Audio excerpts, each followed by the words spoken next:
Salve, salve galera do YouTube, tô de volta aqui, Todinho Gamer, e hoje vou mostrar pra vocês como melhorar o gráfico do seu Need for Speed Underground 2 com qualquer placa de vídeo, qualquer uma mesmo, até a mais fraca que você tiver, o jogo fica muito bom.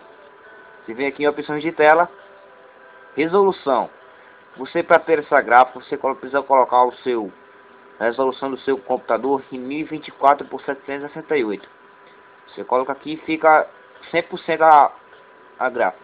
Nível de detalhe no meio, ou o carro vai ficar muito assim, refletindo o que tem no mapa. Vou mostrar para vocês um teste, tá?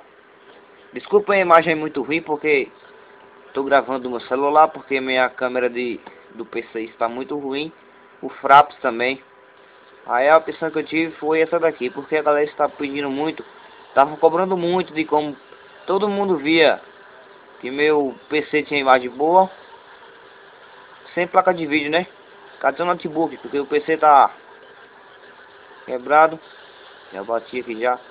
E também vocês podem ver, ó, que o carro tá muito detalhado, ele fica todo detalhado mesmo. Vou mostrar que esse carro aqui é tipo o carro do Brian, do Velozes e Furiosos 2. Pode ver que ele tá até parecido um pouquinho. Eu tô pensando até em fazer a videoaula de como fazer ele, tá galera? Peçam aí. Então cliquem em gostei, inscrevam-se no meu canal, comentem aí e aguardem aí mais vídeos.